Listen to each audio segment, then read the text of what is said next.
संपूर्ण जीवन में एक दिन भी कृष्ण के चरित्र में शांति से नहीं बीता, पर योगेश्वर के चेहरे पर किसी ने उदासी नहीं देखी। जब देखो तो मुस्कुराते, जब देखो जब हंसते हैं।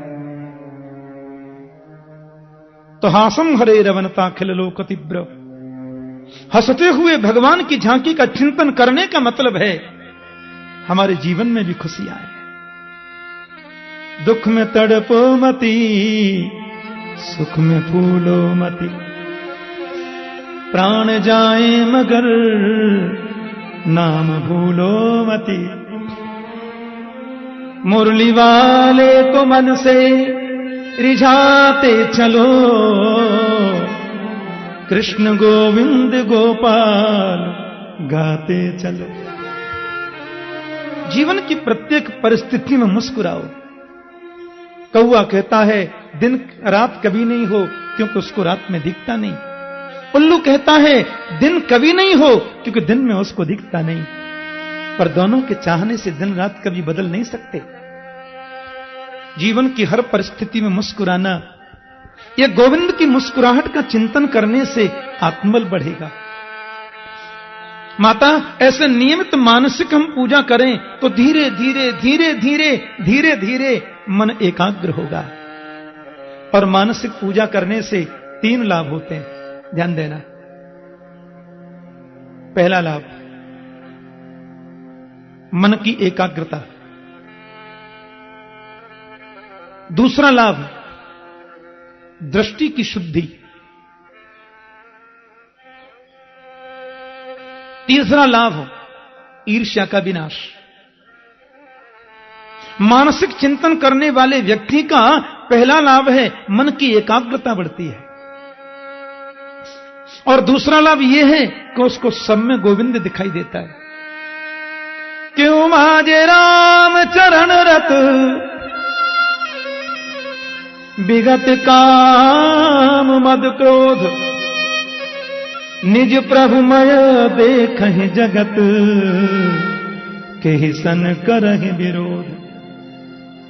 दृष्टि की शुद्धि यह है कि उसको सब में गोविंद दिखाई देता है, किसी के प्रति विरोध नहीं होता। सिया राम मय सब जग जानी, करहु प्रणाम जोरे जुग पानी। सब में प्रभु का दर्शन, ध्यान से सुनना। और भक्ति का सिद्धांत भी यही है माता। अहम सर्वेषु भूतेषु भूतात्मावस्थितः सदा, तम अवज्ञाय मां मर्त्य कुरुतेर्चा विडंबनम। मंदिर जरूर जाना चाहिए, ध्यान देना। 2 बार टाइम मिलता है, 10 बार टाइम मिलता है, जरूर मंदिर जाओ। लेकिन ये बात कभी मत भूलो कि जो भगवान मंदिर में है वो कुत्ते में भी है, जो भगवान मंदिर गर्भगृह में है वो गधे में भी है। सब में प्रभु को देखो। और माता, जिसने सब में गोविंद को नहीं देखा उसको मंदिर में भी वो कभी नहीं मिलता। अब गधे में भगवान को देखने का मतलब ये थोड़ी है तुम अलमारी में गधे को बिठाओ और उसकी आरती करो। कुत्ते में भगवान को देखने का मतलब यह नहीं है कि मखमली गद्दे पर उनको बिठा के पूजा करो। उनमें भगवान को देखने का मतलब है उसको कष्ट मत दो, लेकिन उसको घर में रखना मना है। डोंगरे जी महाराज कहते थे कि जो घर में कुत्ता पालते हैं वो अगले जन्म की तैयारी करते हैं। कुत्ते को मारना पाप है, कुत्ते को कष्ट देना पाप है, पर उसको छाती से लगाए डोलना डबल पाप है। ममता होने का खतरा है। और कई पढ़े लिखे लोगों में तो मैंने यहां तक देख लिया कि जिस प्लेट में बच्चे खाते हैं उसको कुत्ता भी चाट लेता है। हाँ, और फिर भूल से बच्चे भी खा जाते हैं। ज्यादा पढ़े लिखे, डबल बेड पे बच्चे सो रहे, कुत्ता भी सो गया। ऐसा नहीं करना। उसको कष्ट नहीं देना, उसको मारना नहीं, उसको क्लेश नहीं पहुंचाना। लेकिन उसको छाती से लगा के भी नहीं रखना, ममता होने का डर है।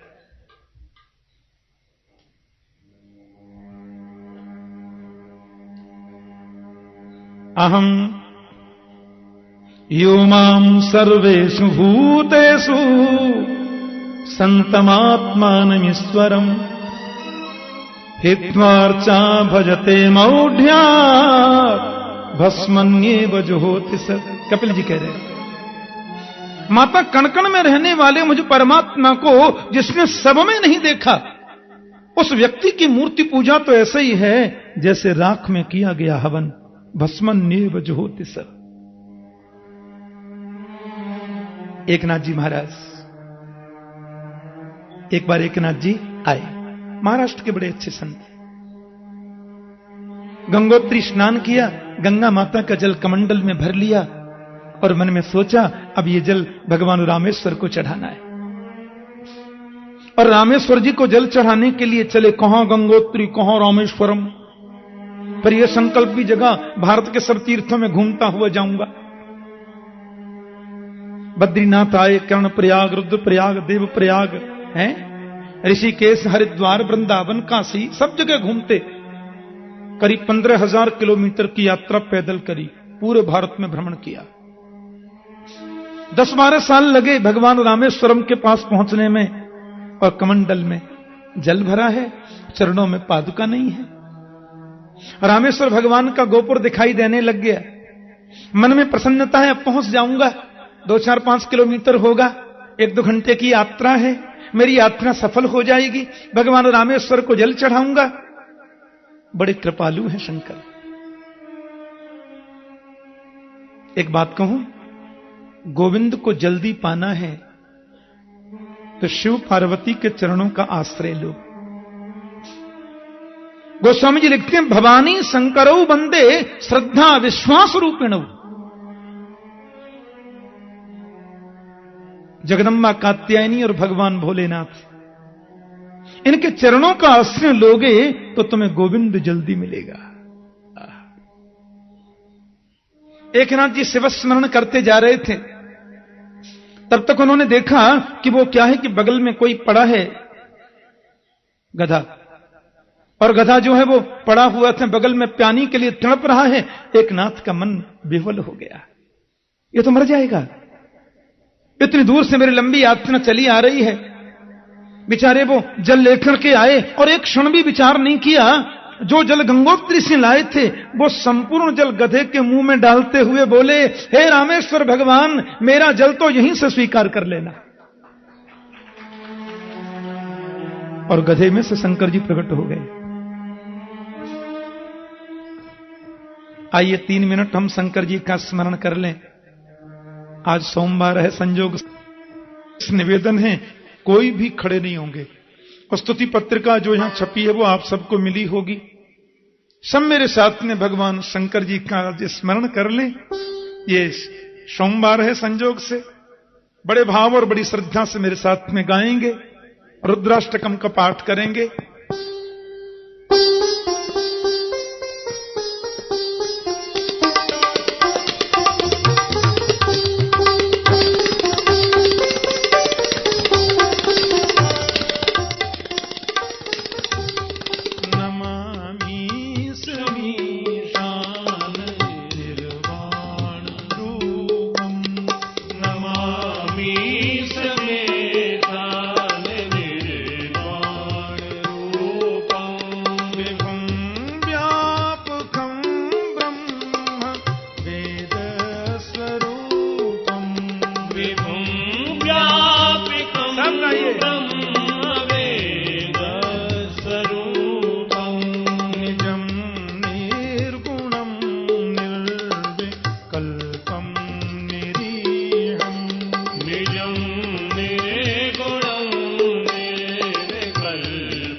सुंदर भाव।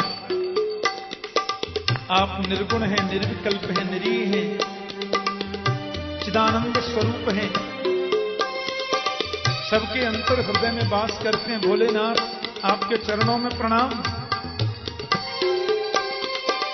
बहुत सुंदर भाव है। जिनको याद है वो लोग गाएं, नहीं तो मेरे संग श्रद्धा से सुने। निराकार ओंकार मूलम तुरीयम गिरा ज्ञान गोतीत मीशं गिरीशं करालम महाकाल कालम कृपालम।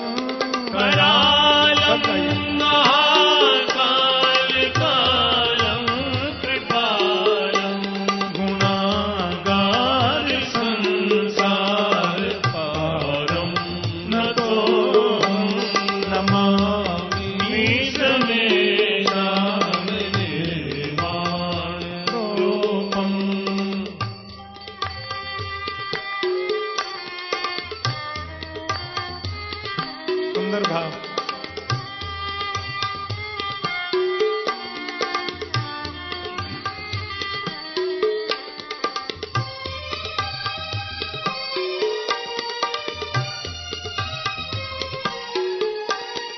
तुषारादृशं काशिगौरं गंभीरं मनोभूतिकोटि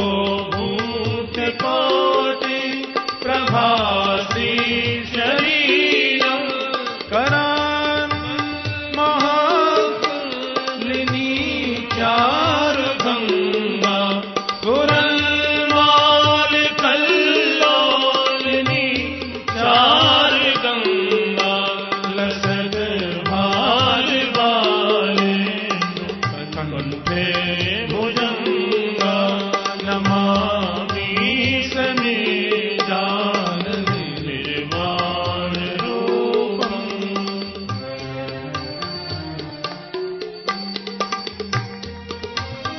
बहुत सुंदर भाव है। आपके मस्तिष्क पर गंगा विराजमान है, आपके भाल पर जो बालेंदु है, बाल चंद्रमा, उसकी शोभा अद्भुत है। आपको प्रणाम। सुंदर भाव। चलकुंडलं रोक्षनेत्रं विशालं प्रसन्नाननं नीलकण्ठं दयालं मृगाधीश चर्माम्बरं मुण्डमालं मृगाधीश चर्माम्बरं मुण्डमालं प्रियं शङ्करं सर्वनाथं भजामि नमामि समेधान निर्वाण रूपम्।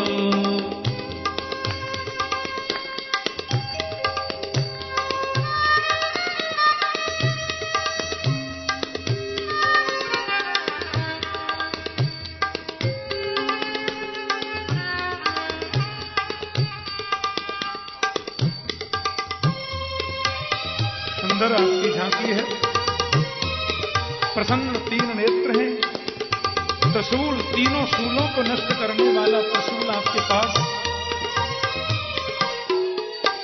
प्रचंडं प्रकर्षं प्रगल्भं परेशं अखंडं अजं भाविकोटि प्रकाशं त्रयः शूल निर्मूलनं शूलपाणि त्रयः शूल निर्मूलनं शूलपाणि भजेऽहं भवानी पतिं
कालातीत हैं,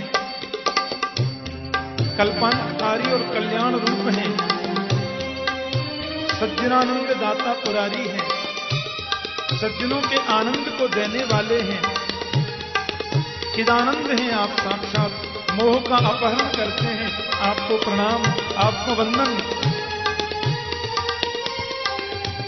नयावद उमारा कृपाला रे बिंदा भजंती हलोके परेवान राणा न तावत सुखम शांति संताप नाशम न तावत सुखम शांति संताप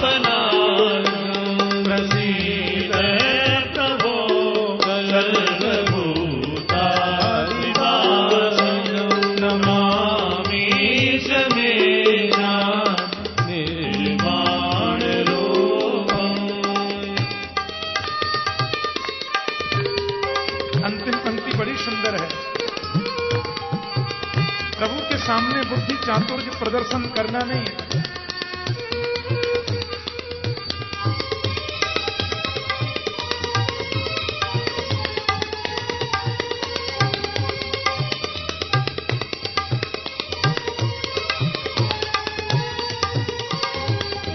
न जाना योगम जपम नये में पूजा न तो हम सदा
न जानाम योगम जपम नैव पूजा न तो हम सदा सर्वदा संभुतव्यम। भगवान शंकर कृपा की मूर्ति हैं। तो मैं निवेदन कर रहा था कि चिंतन करने से दृष्टि की शुद्धि होती है, और तीसरी बात, जब दृष्टि शुद्ध हो जाती है तो ईर्ष्या का विनाश हो जाता है। भगवान कपिल देव माता देवहूति के संदेह की निवृत्ति कर रहे हैं। ये बात मैत्रेय मुनि विदुर जी को बता रहे हैं। वही प्रसंग भगवान शुकदेव परीक्षित से कह रहे हैं। प्रसंग बड़ा सुंदर है। शेष भाग सवेरे ठीक 9 बजे से सुनेंगे। आप लोग सब समय पर 8:45 बजे पहुंचेंगे प्रातः। और देखिए, एक बात मैं आपसे फिर बोल दूं, आरती से पहले कोई भी अपना स्थान छोड़ेंगे नहीं।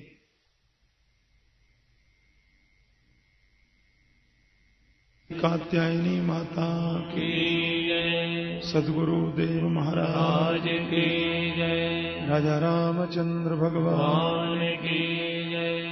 जय जय श्री राधे द्वारिकाधीश की जय। परम मंगलमय परात्पर अखिलेश्वर अकारण करुणा वरुण वाले भक्त वांछा कल्पतरु तड़िद्युति विनिंदक पीतांबरधारी श्री बालकृष्ण लाल की वांगमयी प्रतिमूर्ति श्रीमद् भागवत महापुराण। परम वंदनीय पूज्य संत स्वामी विद्यानंद जी महाराज, समुपस्थित समस्त संत जन वृंद, भगवत चरणानुरागी प्रेमी जन, माता और बहनें, भागवत सप्ताह प्रवचन ज्ञान महायज्ञ का तृतीय दिवस प्रारंभ करते हैं। परम वंदनीय पूज्यपाद सुखदेव स्वामी राजर्षि परीक्षित को लक्ष्य करके मानो तो पूरे मानव जगत को भागवत कथामृत का पान करा रहे हैं, जिसमें विदुर मैत्रेय संवाद के अंतर्गत कपिल देवहूति संवाद प्रसंग चल रहा है। आइए समवेत रूप से हम लोग उसी पवित्र स्थान पर चलें। भगवान सुखदेव कहते हैं, माता, कपिल देव जी ने मां देवहूति से कहा, समस्त प्राणियों में मैं विराजमान हूं, जिसने मुझे सब में नहीं देखा उसको मैं मंदिर में मिल पाऊंगा, ये कन्फर्म नहीं है। सब में जो मेरा दर्शन करते हैं उन्हीं को मेरी प्राप्ति मंदिर में भी होती है। इन भावनाओं से ओतप्रोत जिनका अंतर हृदय नहीं है, वे तो संसार में भटकते रहते हैं, दुनिया में भटकते रहते हैं, बार बार जाना, बार बार आना, बार बार नरक, बार बार स्वर्ग। माता देवहूति ने कहा, यह नरक स्वर्ग में जीव जाता है, पता तो चलती नहीं। कपिलदेव कहते हैं, माता, हमारा शरीर 3 प्रकार का होता है। एक होता है पांच भौतिक शरीर, क्षितिजल पावक गगन समीरा, पंच रचित अति अधम शरीरा। ये 5 तत्वों से हमारा शरीर बनता है। 5 भौतिक शरीर है, लेकिन इस शरीर की मृत्यु के बाद इसमें से निकलकर जो जाता है उसे बोलते हैं सूक्ष्म शरीर। और वो इतना छोटा होता है, बालाग्र शतभागस्य शतधा कल्पितस्य यत जीवस्य एव विज्ञेय सचानंत्याय कल्पते। बहुत छोटा होता है। बाल के अग्र के भाग के हम 100 टुकड़े करें और 100 टुकड़े में जो एक टुकड़ा बचे उसके फिर 100 टुकड़े करें, उसमें जो एक बचे उसके फिर 100 टुकड़े करें, उसमें जो एक बचे, इतना बड़ा होता है। बोलो जय श्री कृष्ण। मतलब इन्हें आंखों से तो देखा जा सकता नहीं है माता। वो सूक्ष्म शरीर से जीव जाता है। अब देखो, बीच में इसका बदलाव हो जाता है। यदि इसने पाप कर्म किया है तो सूक्ष्म शरीर में से मिलेगा यातना शरीर, और पुण्य कर्म किया है तो मिलेगा दिव्य शरीर। अब यातना शरीर के द्वारा व्यक्ति जाता है नरक में, और दिव्य शरीर के द्वारा जाता है स्वर्ग में या वैकुंठ आदि में। गोविंद के चरणों में भक्ति जिसने की है उसको मिल जाता है मेरा कन्हैया। अब नरक की यातनाएं भोगने के बाद में ये मनुष्य फिर आता है संसार में। देखो, हां, मुक्त नहीं हुआ तो फिर आएगा। तेतम भुक्त्वा स्वर्गलोकम विशालम क्षीणे पुण्य मर्त्यलोकम विशंति। ये फिर दुनिया में आता है, संसार में आता है।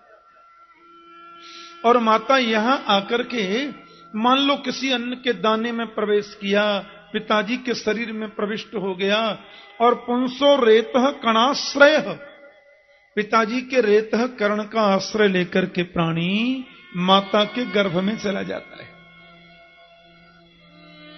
और ये भ्रांति बहुत निर्मूल है कि बच्चा गर्भ में आने के कुछ दिन बाद उसमें जीव आता है। नहीं नहीं, गर्भाधान होने से जब गर्भधारण होता है उसी समय से इसमें चेतन जीवात्मा आ जाता है। इसलिए गर्भस्थ शिशु की हत्या तो जीवित बच्चे की हत्या से भी बड़ा पाप है। और ये पता चल जाए कि गर्भ में कन्या है तब उसको राम राम राम राम, ये तो जघन्य पाप है। दुनिया के सब पापों का प्रायश्चित हो सकता है, पर गर्भ के बच्चे को नष्ट करना, इस पाप का तो कोई प्रायश्चित ही नहीं है। इसका प्रायश्चित तो केवल नरक की प्राप्ति है। इसलिए ऐसा कभी करना नहीं चाहिए। गर्भ के बच्चे को नष्ट करना बहुत बड़ा अपराध है। उसको तो ऋषि कहा है भागवत में। गर्भस्थ शिशु तो ऋषि माना गया है, वो साक्षात संत है। एक तो हमने बच्चे की हत्या करी, एक जीव की हत्या करी, तीसरे ऋषि की हत्या करी। ऐसा जघन्य पाप कभी नहीं। हमारे राष्ट्र में एक संत हैं स्वामी राम सुखदास जी महाराज। मैं ऋषिकेश जब भी कथा करने जाऊं वो जरूर बड़े अच्छे सहिष्णु संत हैं। अभी 100 वर्ष के होने जा रहे हैं, तो उनके लिए भिक्षा आती है, भिक्षा ही लेते हैं, वो भिक्षुक संत हैं। तो कहते हैं देखो, जिस माता ने, जिस बहन ने गर्भस्थ शिशु की कभी भी हत्या कराई हो, उस घर की भिक्षा कृपया मुझे न दें। बोलो जय श्री कृष्ण। मैं उस घर की भिक्षा स्वीकार नहीं करूंगा। तो अपराध जीवन में ऐसा होना नहीं, ऐसा प्रयास मनुष्य मात्र को करना चाहिए। तो कललम त्वेकरात्रेण पंचरात्रेण बुद्बुदम दशाहेन तु करकंधु पेश्यंडम वा ततः परम। माता के गर्भ में जीव जब आता है न मैया, तो कललम त्वेक रात्रेण, एक रात्रि का होता है तो इसकी कलल नाम की संज्ञा होती है। इसका नाम पड़ता है कलल। हाँ। और पंचरात्रेण बुद्बुदम, 5 रात्रि का होता है तो बबूले जैसा हो जाता है। बबूला होता है ना पानी में। हाँ। और दशाहेन तु करकंधु, जब ये 10 रात्रि का होता है तो बेर के छोटे फल जैसा होता है। और पेश्यंडम वा ततः परम, उसके बाद में जीवात्मा अंडे की आकृति का हो जाता है। देखो धीरे धीरे बढ़ता है। और 1 महीने का होते होते मातृगर्भ में जीव के सिर का निर्माण होता है। ये हाउस पावर बन के तैयार हो जाता है। हाँ, किसी आदमी का हाथ काट दिया जावे तो एक हाथ से भी कई लोग रह लेते हैं। पैर काट दें तो आदमी जिंदा रह सकता है, ऐसा कई बार होता है। पर किसी का सिर यहां से काट दिया जाए तो बताओ कोई जीवित आज तक रहा है? व्यक्ति में विचार शक्ति, सोच शक्ति, सहन शक्ति, बोलने की शक्ति, देखने की शक्ति, खाने की शक्ति, सुनने की, ये सब इधर ही तो है। पूरा हाउस पावर यही है। इसलिए सबसे पहले भगवान इसका निर्माण करते हैं। लो जी, अब उसके बाद में ये मॉडल तैयार होता है। माता जी के गर्भ में ये मॉडल तैयार हो रहा है जी। इसमें 7 मटेरियल मिलाई जाते हैं। मकान बनाते हैं ना हम लोग, अब देखो उसमें सरिया डालते हैं, फिर रोड़ी डालते हैं,